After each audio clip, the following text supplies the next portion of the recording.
So I'm introducing three speakers. Sunayna Wahi is a research manager in the Department of Obstetrics and Gynecology at University of Utah Health, and she works in partnership to support our center's Equity Core. And Sue is also the manager of the Culture, Resilience, and Community Health Partnership Departmental Committee, and her interests include representing health disparities through the use of geospatial tools, working towards culturally competent and community-supported decision-making, and identifying barriers faced by people of color in women's and maternal health. Our next speaker will be, and I'm sorry, I might have these out of order, so apologies, but Naomi Riches. Dr. Naomi Riches is a research assistant professor at University of Utah Department of Obstetrics Gynecology and a member of our stillbirth research program and the placental insufficiency working group. Naomi's research includes identifying and addressing the needs of stillbirth parents related to post-mortem decision-making, as well as examining the impact of air pollution, climate change, and social determinants of health on adverse pregnancy outcomes, including stillbirth.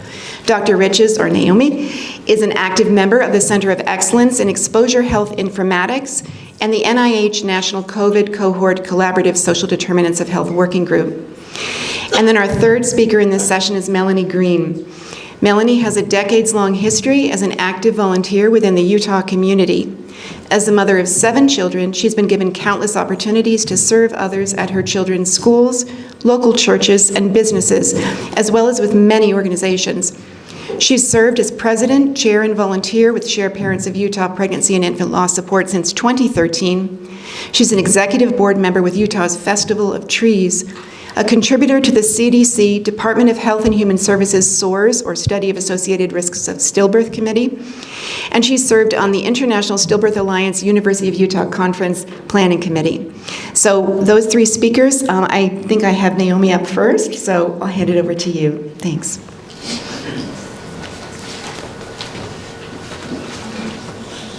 Okay, thank you. How do I forward? It's just on my screen, so just click. Okay. So hi everyone, my name is Naomi, and today my title of my talk is Decision Support for Stillbirth Evaluations, Improving Decision Making for All. So I'm going to focus on how stillbirth evaluations fit into the bereavement picture, how equity challenges shape access to these evaluations, and then how decision support tools can help families make informed values-based decisions. So in the U.S., approximately 1/3, and is even as high as I think 50%, someone said earlier, of stillbirths have an unknown cause associated with it.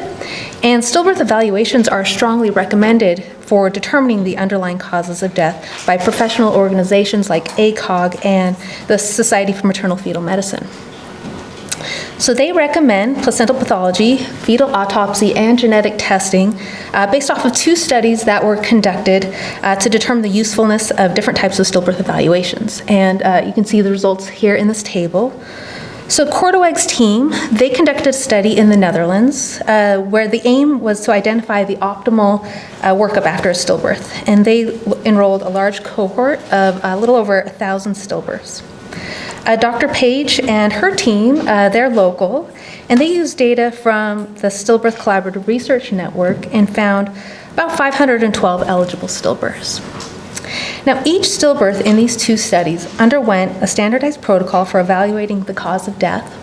Both Korteweg and Page determined a test as useful if the results were either established or helped to establish a cause of death. Of all of these tests they assessed, placental pathology was found to be the most valuable test for determining cause, with up to 95% clinical utility. And this was followed by fetal autopsy and genetic testing. So together, all of these evaluations can give families the clearest picture possible of the cause of their stillbirth. And these evaluations offer several other benefits. They can help inform the management of future pregnancies, identify health concerns in mom. They can correct misattributed causes of death from an initial diagnosis. Even in the case of inconclusive results, they can provide value by ruling out suspected conditions. So now that we've seen how the value of these evaluations, let's talk about why they're not always done. So despite clear clinical guidelines and the recognized value of stillbirth evaluations, only 21% of stillbirths in the U.S. get an autopsy. Both patients and providers face barriers to stillbirth evaluations. For patients, they might have personal values that are a barrier, such as they want to protect their baby from harm. It's a highly emotional time. It's also a time when providers may not want to discuss with their patients because it is very uncomfortable, and parents may be given the wrong information. For example, we recently discovered that our consent document had a little something in there that talked about how they might be charged for the cost of an autopsy. And now that we know this, we're working to fix that. So other barriers can include distrust of medical providers, just like Dr. Ferguson was mentioning earlier today, believing that no new information will be uncovered.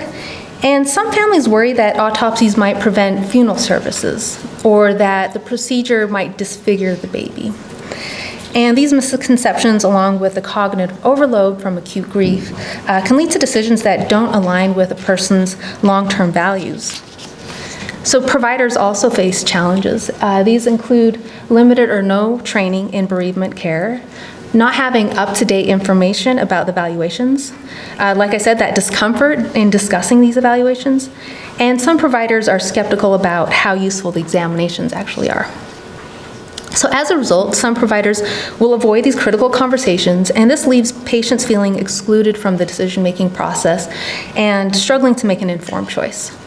Another common issue is that providers don't have the time to consult their patients, and not surprisingly, this poor communication and lack of timely information leads to overall lower health care satisfaction. So let's shift to equity challenges. The rates of autopsy and genetic testing do vary widely by race, ethnicity, socioeconomic status, and geography. This is in part due to those system or institutional level barriers that Dr. Ferguson was talking about earlier today. Things like cost, limited insurance coverage, limited time, and clinician bias. In rural areas, there are a lot of times issues transporting the baby to a location that can actually do an autopsy. And then nationwide, there's a shortage of perinatal pathologists and genetic counselors. These barriers are further compounded when they're combined with low health literacy. And these patients often have a harder time understanding the medical information. They're less likely to be comfortable even advocating for themselves. And low health literacy can also decrease participation in the decision-making process altogether. All of this leads to worse health outcomes, and it's more apparent among minoritized and lower socioeconomic individuals who are also dealing with other disparities.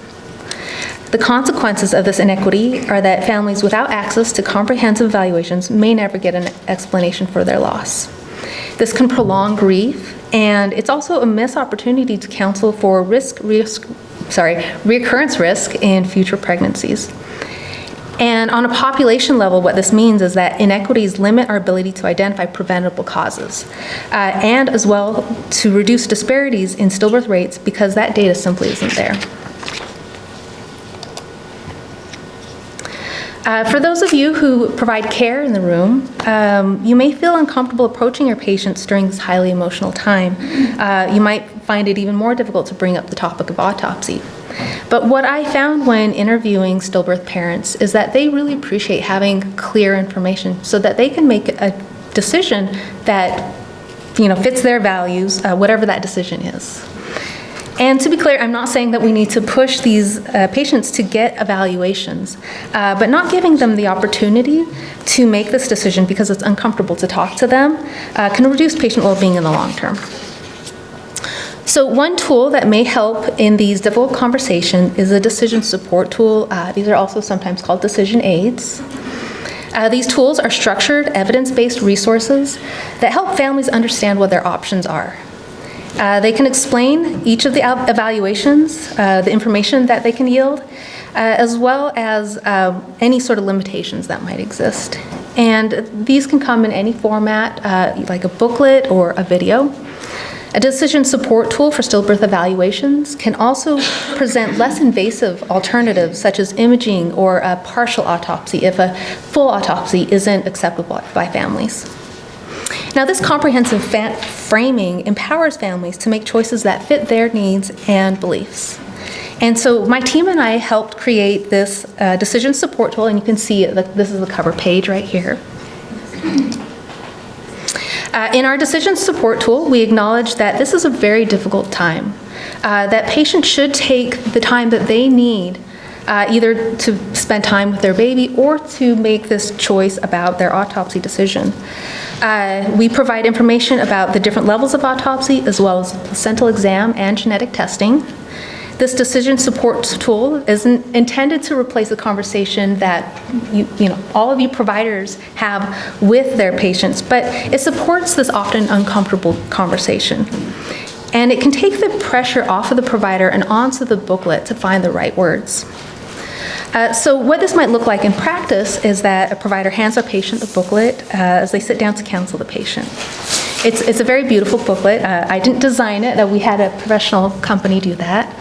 Every page has very few words, and the language is very simple, so it makes it easier to focus on. And the patient can follow along while the provider reviews their options with them. And, the physical act of turning the page can provide even a little bit of comfort. If they are too overwhelmed to really hear what's being said in that moment, they have this to refer to later. So patients are also exposed in this last panel to quotes from other stillbirth parents that either chose to get a stillbirth or declined a stillbirth. Came out wrong. Chose to get an evaluation or declined one. These quotes help bring the patient's values into the decision. So now decision support tools. Question about that. Oh yeah. Why do you give this booklet to them? So we're actually still haven't evaluated it yet, and we're hopefully going to do that in another study so that we can make this a universal tool. But this ideally would be given sometime before, like after they've learned about the stillbirth, but before they have to make the decision. Labor and delivery is often a good time because there's enough time for a lot of patients who are just sitting and not doing anything. You don't want to give it right away because the shock needs to kind of wear off a little bit. And I think for us as researchers, we're still trying to establish that kind of ideal time, and that might just be different for every family. So it's a really winding answer, but. Yeah. And when is it going to be published? Like, will we have access to it? So this decision support tool is actually in the resources, I believe. Yeah. No. Oh, time. Okay. Sorry. It's on the Stillbirth Center website. There's a PDF PDFs version. on it. Yeah. It's so cool. Yeah. For the center here. Okay. Utah Stillbirth Center of Excellence. Utah, what is it? Stillbirth Center of Excellence. Well, and so decision support tools can help reduce disparities by standardizing information that every family receives. They can be translated into multiple languages, presented at appropriate literacy levels, and they can include culturally sensitive framing. And this ensures that all families have equal opportunity to make an informed decision across all the different evaluation options. There are some implementation considerations. I might skip that because it looks like we're running out of time.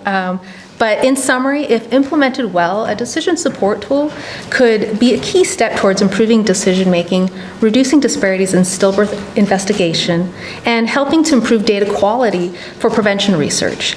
And this would be by increasing the accuracy of those causes assigned to stillbirth. And references, and I just like to thank everybody here as well as my team and all the moms and dads who helped in the research. Sorry. Thank you.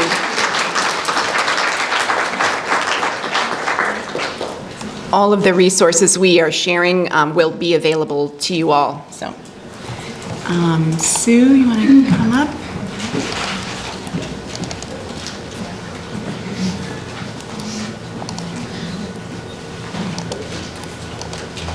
just click here to go down. Okay. Hi again, everyone. Can I just say it's great to be in this room, to feel your energy, and I feel a sense of really good community here today, and that always does me well. Thank you, Zan, for the introduction, because I always botch that up if I do it myself. I would love to talk about something that I got to work on together with my wonderful colleague, Stacy Fletcher, who is the parent voice for our wonderful USCOE. I'll just keep it at that, short. I live for short things. And the co-director, Zan Leisher, who we've heard from. So it's called Guiding Conversations. It came from Australia. I'll just touch on that briefly because I don't have much time, although I would love for you to read it in peace when you have all of the time to spend on it. This is an acknowledgement page that we have in the booklet, and I would like to read this off. We acknowledge the many families who have shared their babies' stories and lives in this guide, as well as the healthcare professionals who learn from these pages. We acknowledge that the black to white stillbirth rate ratio was 1.9 in 1950, and it is 2.2 in 2022, the most recent year for which national vital statistics are available, and that there are similar ratios for other groups, including Native Americans, 1.7 in 2022, and Native Hawaiian, other Pacific Islanders, 2.3 in 2022. We acknowledge the need for more data, research, awareness, and solutions to decrease our country's stillbirth and newborn death numbers. There are beautiful eucalyptus images throughout this guide, symbolizing resilience and strength, and so we have kept those also. That was some of the great feedback that we have received from parents. Similarly, we hope you will also find strength, resilience, and protection as you move forward in your own healing. We acknowledge that death is what brings families to this resource. We hold space for this tender and complex journey and send our support. Guiding Conversations comes from something called Care Around Stillbirth and Neonatal Death, a clinical practice guideline. Short, Cassand, again, short's my thing. First edition was released in 2008 in Australia. So our wonderful stillbirth adaptation team, Guiding Conversations adaptation team, I should add, thought that it would be great to, pick our Australian colleagues, their brains, and see what they thought about sharing that resource with us here in the US. Before I jump too far ahead, the Guiding Conversations booklet is a companion resource designed to support parents and assist healthcare professionals to navigate the difficult conversation and to help in making the decisions around the time of a baby's death. It gives parents access to evidence-based information about care around stillbirth and neonatal death in a sensitive and an appropriate way. Guiding Conversations is based on extensive consultation with parents and healthcare professionals and follows established processes for developing parent-centered information. The two snippets that I have up there are from the website of the Stillbirth Center of Research Excellence in Australia. They have wonderful resources. You can click on them. They are live. You can download them just to see what they have done, as they are leaders in stillbirth work, and they have wonderful resources. On the left side, on the bottom, I would like to point out that they also have a parent version for Aboriginal families called Jiba Pepini, or Star Baby Booklet.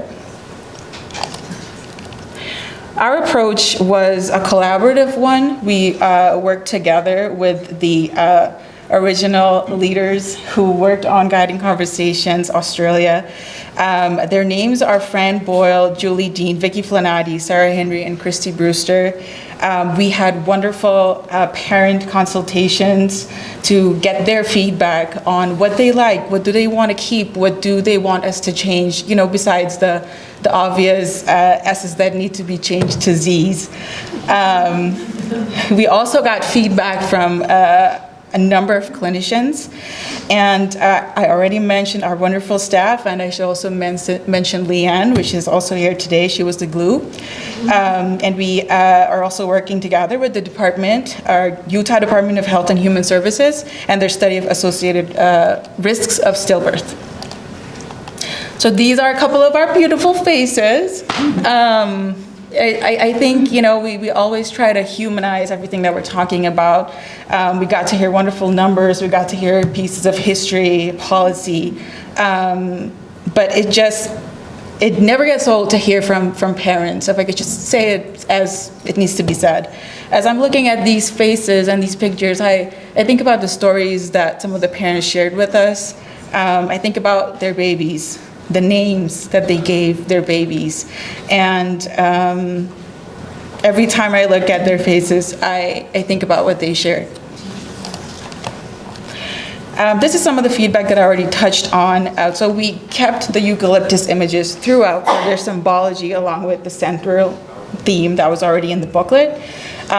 Something that is just amazing was that we were able to add resources for fathers, for grandparents, siblings, and non-birthing parents, and other family members, so that we couldn't add into our version of Guiding Conversations US, but we just added another booklet to it. So there's two booklets. And then we created an opportunity to incorporate, let me back up. What am I saying? This is what I wish. I wish that we had time to work on this before today. But we would like to work together on creating an accompanying tool for training on how to use this booklet in clinic. We were also asked to consider creating a culturally adapted version for the US that could tailor to the many different cultures that we have, not to say that everybody should be under the same hat. Is Dr. Ferguson still here? He just left. And we made sure that we added respectful and inclusive language in this version.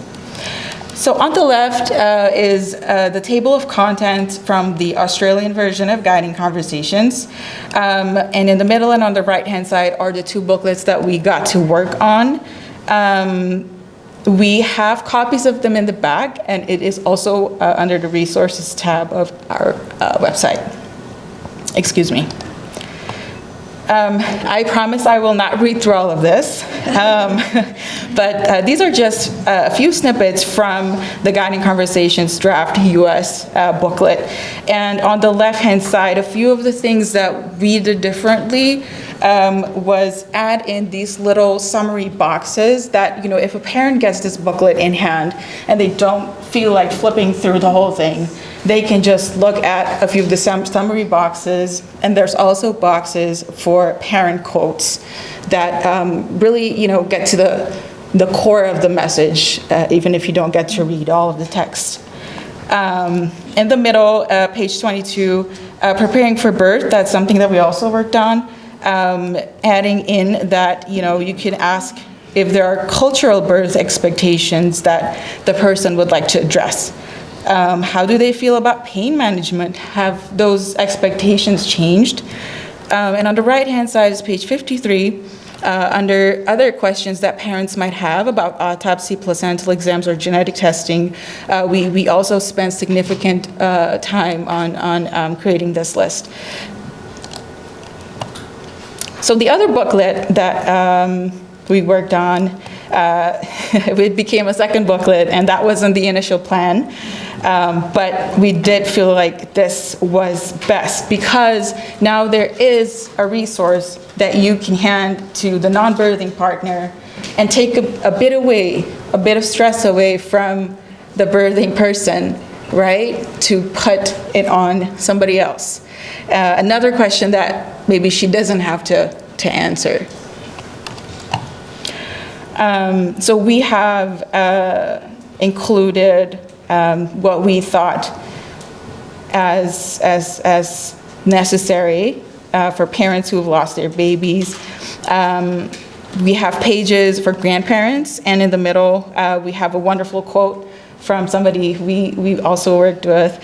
I would like to read it off. When I was a toddler, I had a sister who was stillborn at full term. Decades later, my niece was stillborn, also at full term. Through the heartbreak of my sister's loss with my niece, I realized the unprocessed grief we had as a family after my baby sister's death. Statistically, stillbirth can run in families, leaving generational impact. I hope that anyone who experiences this tragedy is given the grace to process and is offered support as they continue growing and raising their family. I already hinted at this. We do have the booklets here today for you in the back. If we have run out of them on the table, we have a few additional copies. And we would love to receive your feedback as well. We are still taking feedback, yes, to work on the next version, even though we have almost wrapped up this current version. Something else that we would like to mention is that we will be working at adapting it for culturally appropriate versions. Thank you for your attention. Thanks so much. And Melanie, we're running about 10 minutes behind, but it's all good. So Melanie is next, and then, yeah. I can't be 10 minutes less. No.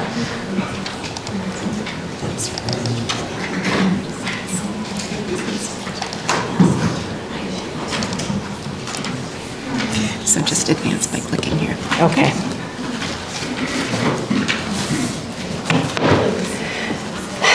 I'm honored to speak today. Our twins, William and Maximus, are my why.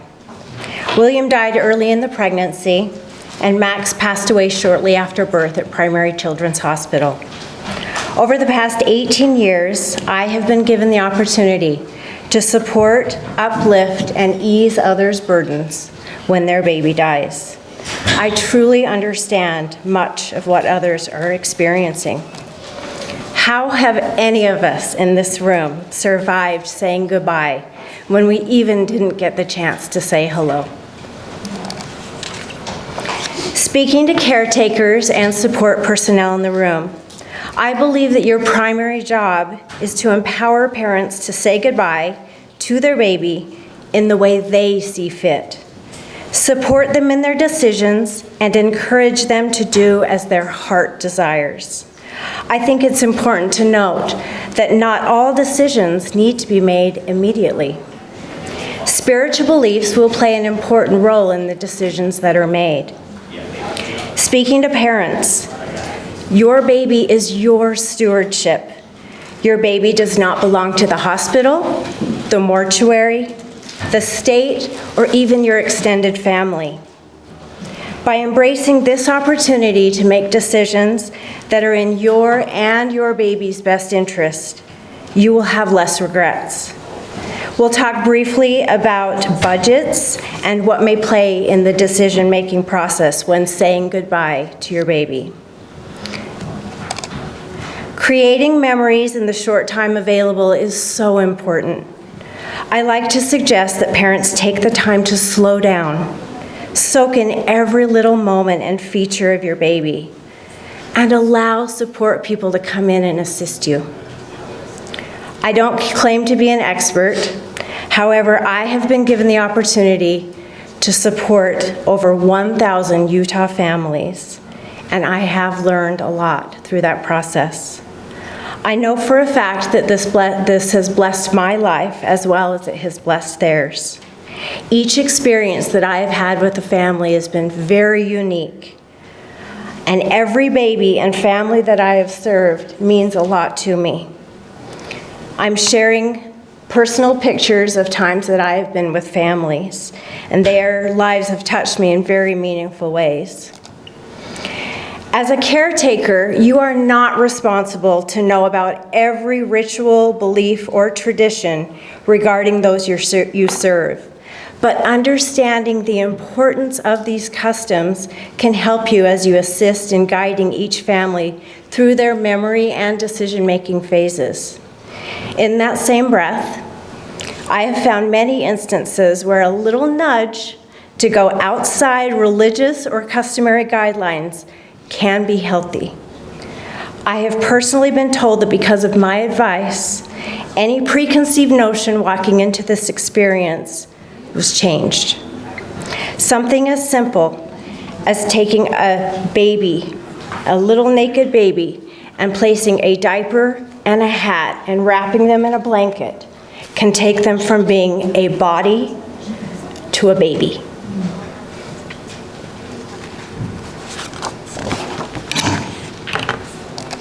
Parents should feel empowered to take photos if their heart desires. Oh, did I skip? I may have skipped. There we go. Sorry, I went too fast. Parents should feel empowered to take photos if their heart desires.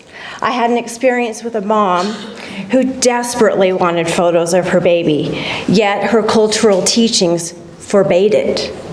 After a brief discussion over other cultural changes made in modern times, she decided to go ahead and take some personal photos just for herself to treasure. I'm not saying that we should push our own agendas, but find a way to help support, facilitate, and encourage what parents feel they want to do. Living with regrets can be tragic and devastating.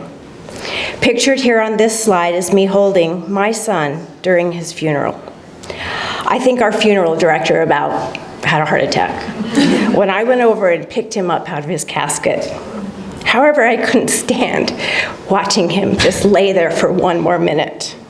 I think we all needed for him to be held, rocked, and sang to while we said goodbye. My experience serving and supporting Utah families is that often it's their first close personal experience with death.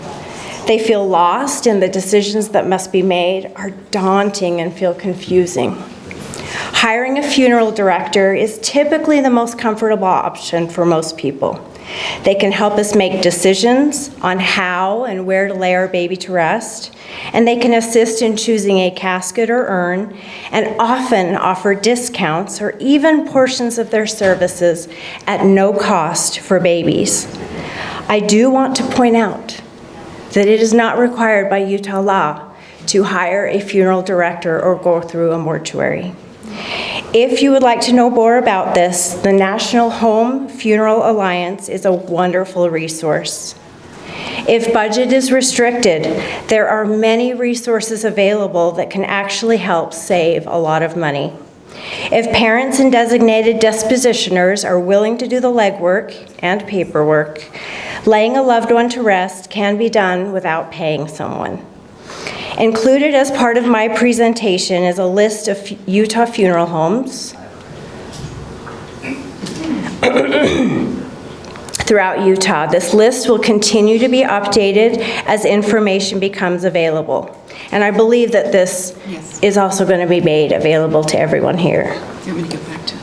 I think you just X out, right? Oh. Here. No, it's okay. No, All good. Educating yourself on local city, county, and state laws can help you as you support families. Or in the case of parents, choosing to take care of all the details and saying goodbye on your own. For many of us, time is money, and hiring someone to help facilitate plans, abiding by codes, laws, regulations, and standards can be just as important. That being said, there is no one-size-fits-all. The door is wide open to many unique wants and desires. Decisions rooted in love are always the best decisions to make. Some important notes: with the right permit, a parent can absolutely transport their own baby, can take their baby home, and provide their own casket. Did you know that caskets and vaults are not actually required by the state of Utah? This requirement is a regulation by specific cemeteries, but there are a few cemeteries that offer green burial. In many areas throughout Utah, it is legal to bury your baby at your own home. When scattering cremations, a permit is not always required, but it's best to contact local city and county government to inquire about specific restrictions. All that being said, not all families have the means or even desire to bury their baby or take their baby's remains. The legal threshold for doing so varies from state to state and country to country. In the U.S., I think most of us in here are aware that a stillborn baby typically must be buried or cremated within 20 to 24 weeks gestation. Some hospitals may provide assistance and even approach families with the choice to have their baby donated to science. In the state of Utah, you can apply for a certificate of birth resulting in stillbirth for 16 weeks gestation through full term. In addition, you may apply for one of these certificates even if it has been many years since your baby was born. The process is handled by the Utah Office of Vital Statistics and is called delayed registration. Although both are worded very similarly, a certificate of birth resulting in stillbirth and certificate of stillbirth are not the same thing. Many parents, legislators, policy analysts, and state health departments agree. There is a subtle yet immense difference in the two. The MIS Foundation believes that all states should record births as births, whether live or still. The goal is that all states legislatively change the certificate to a certificate of birth resulting in stillbirth, which we view as a birth certificate.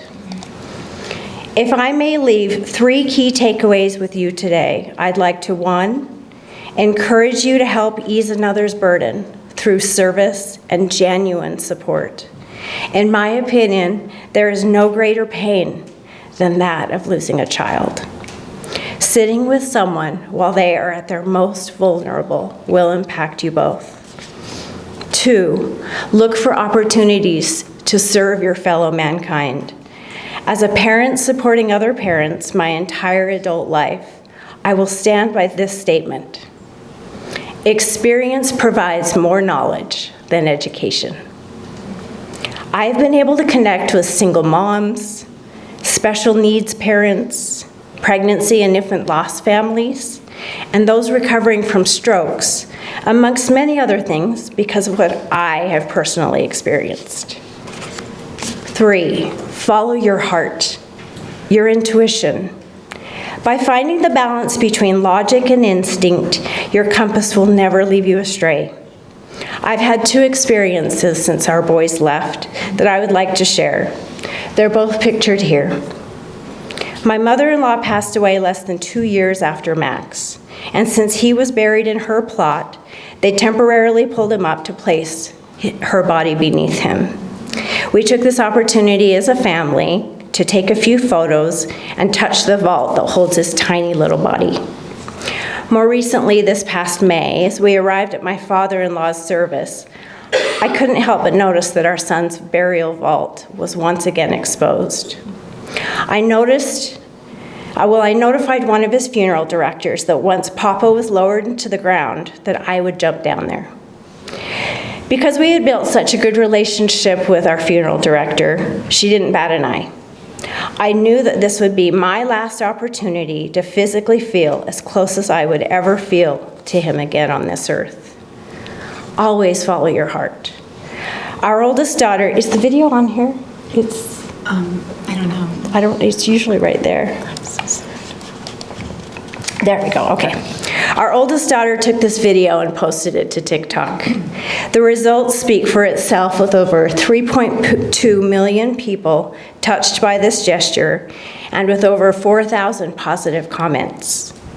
Even though his life was short, our experience loving Max is having an impressive impact on others. We will live life to the max.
Thank you for letting me be here today.